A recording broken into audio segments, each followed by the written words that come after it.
Today is the day for our first fall home tour of 2023.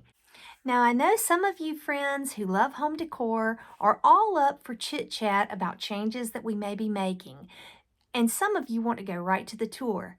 So, I'm going to put a timestamp in the show notes below. So, if you want to go directly to the tour, you can look at those show notes and go directly to the tour now. But for the rest of you, I'm going to sit here and tell you a few details about the room, some possible changes coming up, and ask for your opinions. In today's video, I'm going to be sharing with you the front parlor of our old farmhouse. Now, if you've seen any of my previous home tours, you know that I've never called it a parlor before, but I heard from someone recently that in an old farmhouse, the front room was not the living room, and it was not the family room, it was the parlor. The parlor was where you greeted your guests and entertained family and friends. So from now on, I think that's what we're going to refer to this front room as, the front parlor. Now, another note in regard to this room. If it doesn't look as though it completely lines up with the architecture of an old farmhouse, there's a reason for that. And that is because this room was originally the front porch of this old farmhouse. And long before we bought the house, long before we came in the picture, this room had been built and turned into this beautiful parlor with this wall of windows that overlooks the pond. Now, we could be purist and we could try to take it off of the house, or we could update the windows. And actually, I really have thought about updating the windows and putting maybe some 9/9 windows in to make it look a little bit more true to how it would have been back in the day. But my husband truly enjoys being able to gaze out at the pond. And so when you live in a home, you need to enjoy that home. You need to embrace its quirks and sometimes just go with it and just enjoy it as it is. And that right now is the decision that we have made in this old farmhouse front parlor, which was originally a front porch. And that is why there is the window. When you walk in the front door, there's a window just to the left that we call the pass-through window because the other side is the kitchen. And one day that may go away. I highly see that happening in the future because recently we have put a curtain over that window to keep everyone from seeing the kitchen the minute they walk in the front door. And I thought that I would be opening and closing that curtain a lot so that I could see the pond, or so that I could see what was on the television, or see what was going on in the front parlor. But I found myself not opening it at all. And so I really could see that wall being closed in and perhaps some shelves or something like that over my kitchen sink rather than that curtain. So we'll see about that in the future. In this video, you're going to notice a lot of changes, a lot of decor changes in this front room. New curtains, new furniture, new decor, and also a pair of leather lazy boys. Yes, I have succumbed to the pressure. My husband has his leather lazy boys. Now, we bought a pair. I'm not sure if I'm keeping mine. He loves his, but it's really not what I had in mind for my chair. So we'll see in the future, and you let me know in the notes what you think. And these chairs, I originally had a couple of cute pillows in these chairs for fall. And every day when people would come in and sit in the chairs, they threw the pillows on the floor. So in this tour, you're going to see just the blankets that we snuggle up with in these lazy boys and no cute throw pillows. And that explains why they look kind of bare, because real life here, I got tired of pillows being thrown on the floor.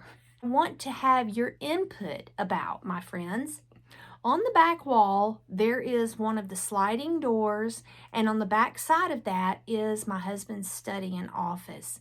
And we're thinking of closing that door in because we never use it, so that we could have that entire wall back there, so that that hutch can be moved over to the center of that wall and then put the chairs on either side. So let me know in the comments what you think about that. Also, one more request before we start the video tour, and that is if you don't follow me over on Instagram, I am southern.bella.com. Excuse me, I am southern.bella.home over on Instagram, and I would really love for you to come over and give me a follow because I try to post pretty often over there and share stories. Also, if you're not a subscriber to this YouTube channel, would you please do me a favor and subscribe, like, and comment, because that really helps YouTube to know that my material and my content is desirable by my viewers. So that would really help me out if you would go and subscribe. It doesn't cost a dime, but it sure helps me out. All right, folks, let's get started on the tour, and I'll see you at the end. I hope you enjoy. If you have been on any of our previous home tours, you are going to notice quite a few changes in the decor of this front parlor. In the comments below, please let me know some of the changes that you see that I may not mention in my explanation as we go along. One nice change that I have really enjoyed is the curtain over the pass-through window between this front parlor and the kitchen. It was always troublesome to have the kitchen open to the front door. As soon as people walked in, they could see everything happening in the kitchen, which when you have a garden and a little farm and you can and preserve, you don't always want the kitchen spotted the moment people walk in the front door. This beautiful 2.5-foot porcelain vase is a recent thrift store purchase, and it was perfect to hold my walking cane collection. Also, these two prints that are from an antique farming catalog were recently found at a local antique mall. They are poultry advertisements from a poultry catalog, and they were hand-colored approximately around the year 1900. I thought that they were perfect for this spot because I do enjoy a refined look as well as a look that harkens to the fact that this is in fact an old farmhouse. I enjoy layering when I decorate, and things like this wrought iron tray here I have used for so many years in our decor in so many different ways. I highly recommend purchasing some substantial items like this that you can reuse from year to year and season to season. I have 2 of these resin geese, and to me they just speak country house decor, which I truly love. The English or French country house kind of decor. It mixes both a rustic and a refined look, which I find suits me perfectly. And here is the largest new piece that we have in the parlor. A new old antique Queen Anne brocade sofa. I purchased this from Facebook Marketplace, but in the process of the purchase, we made new friends, another couple who also live in an over 100-year-old home. It was in their living room for many years. They had it custom covered, and it is in almost perfect condition. And this year I used a theme of birds in our fall decor. I found this gorgeous fabric with the pheasants and all of the autumnal colors, and it blended perfectly with this buttery velvet that I used on the end pillows. These were made from curtain panels that I purchased at a thrift store. I thought that the buttery velvet just pulled out the colors in the pheasant print, and then on another thrift store shopping day, I found these gorgeous plaid pillows with that same buttery gold and beautiful fringe trim, and in my mind, these colors just spoke fall. You see that I have new window treatments in this front room. The ivory curtains that were here before, I had in my previous home and had used those for approximately 12 to 13 years, and I really wanted the gingham check. It just suits me to a T and is one of my favorite patterns. This antique basket, which is very, very old, was a purchase that my husband and I made on our recent anniversary trip. It was our 10th anniversary, and we always go antiquing when we go on a trip, and that was one of our purchases. Here on the end table stands a beautiful blue and white plate that was gifted to me from one of my sweet nieces. It's next to a brass vintage pineapple lamp that bids everyone a warm welcome as they come in the front door. And on our 1920s factory cart that we've always used as a TV stand, we recently added a shelf to elevate the TV up higher for ease of watching. And we used books and wooden boxes blended in with the components so that they don't stand out so much and they just kind of blend in with the cart. In the center of the room, you may notice that we replaced the large ottoman with a smaller scale Queen Anne style ottoman, and I made a small slip cover for it out of that same buttery gold velvet.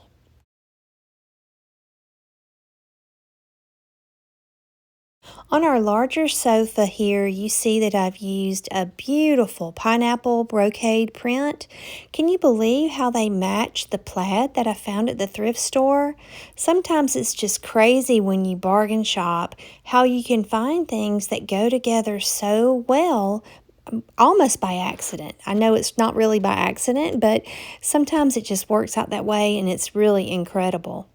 This painting here that you see, my husband picked that out from a local shop. We got a fantastic deal on it. It was actually on sale in someone's booth, and it is of the marshes of South Georgia, which is an area that we just love to go to, the Georgia coast, and this is really what that area looks like in the fall, so we were thrilled to find it. We really love to go treasure hunting, especially when we're on a little getaway trip. And last year's anniversary trip yielded these bronze pineapple sconces. We found one in an antique booth, and we looked around and we ended up finding the other one, and they were marked down super low. We purchased them and, of course, got in the car immediately and looked them up and found out that they were worth about $800 a piece. So we were pleased as punch that we dug around in that little antique booth. So I always recommend that. Dig around in that thrift store and in those antique malls and look high and low, and sometimes you can truly find a treasure.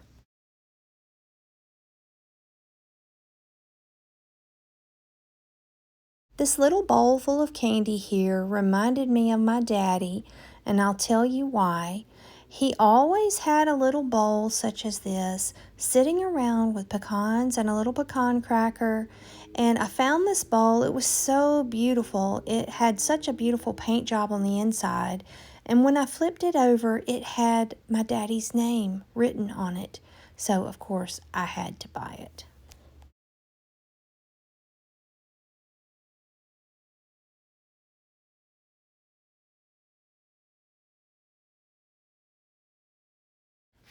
This old wooden box gets me every time with his hammered initials.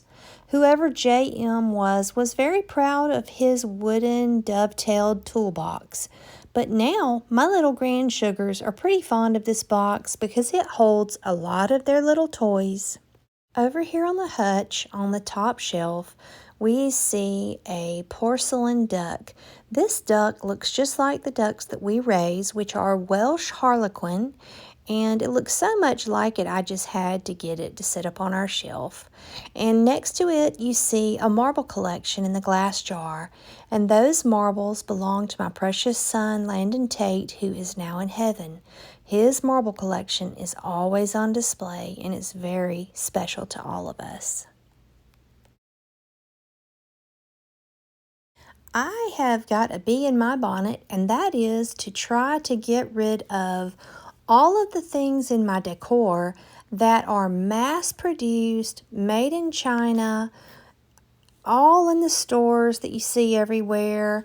I just want more original pieces made out of natural elements like wicker or glass or brass or iron or wood.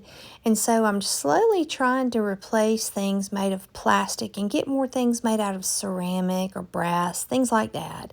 And in line with that, you see my old brass inkwell and this old brass rooster. And so you kind of get where I'm going. I'm just trying to get rid of all of the mass-produced decor. I want more of a look that is truly to my liking, that's original, things that I've curated and that make our home truly unique and different from everyone else's. And in line with that, this wicker basket here, it is a family heirloom that is so precious. It was given to me by my husband's family for my birthday a few years back, and it belonged to the wife of a Civil War soldier, one of our family ancestors. And here on the bottom, you see this huge glass bowl that I have purchased, and I call that my forever shell bowl because I'm going to add our seashells every year to that bowl and have them in one location. Right next to that is my version of a gallery wall. It's a gallery corner, and it is specifically farm paintings. We have a farm watercolor of a cotton field and chickens and farmhouses, and so that is unique to this home, and that's the kind of things that I'm trying to add into this home. I want a refined yet true to the home type of atmosphere.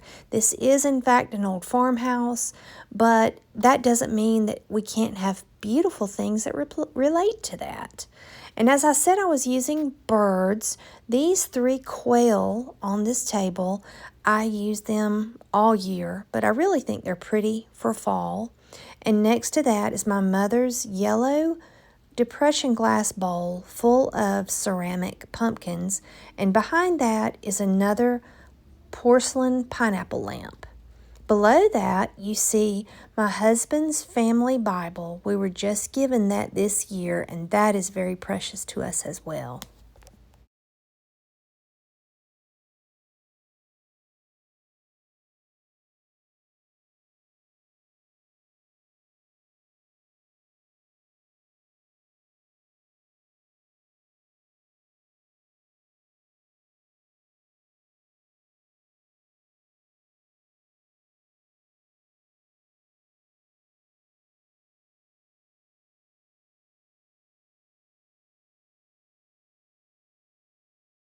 This year, I really tried to introduce a new idea into our fall decor, and that is using natural elements other than pumpkins, such as acorns.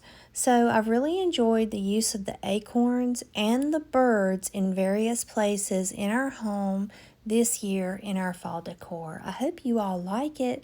Let me know if you use things other than pumpkins in your fall decor.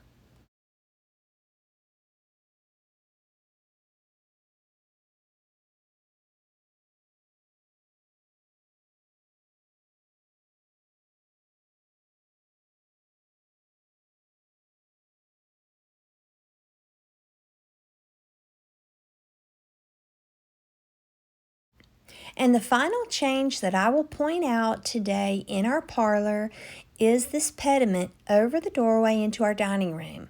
If you have taken any of our other farmhouse tours, I'm sure you probably remember that there was a sign over the door that said, "Let all you do be done in love."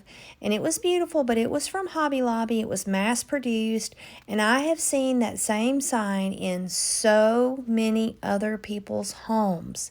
And that may not bother you, and that is great and wonderful. And I love to go in Hobby Lobby and look around.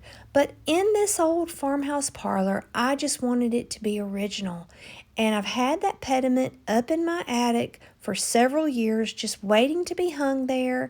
And I'm so happy that I finally got it done, and it just feels more like me. And I want to hear from you, friends. What are some original and unique pieces that you use to decorate your home? I would love for you to tell me about it in the comments below. And if you are not a subscriber, would you please take the time to click that subscribe button, give me a thumbs up on the video, and also give me some comments so I can know how you felt about this tour and what you would like to see in our next tour. Okay, friends, that's it for today's tour. Next up will be the kitchen and the dining room, followed by our bedroom. I think you're going to really want to see those because I've made quite a few changes in both of those rooms as well, and I would love to know what you think about those changes. So give me a subscribe, a like, a comment, and don't forget to head over to Instagram if you don't mind. And until we see each other again, may the good Lord bless and keep you. You keep home sweet, and I'll see you soon. Bye.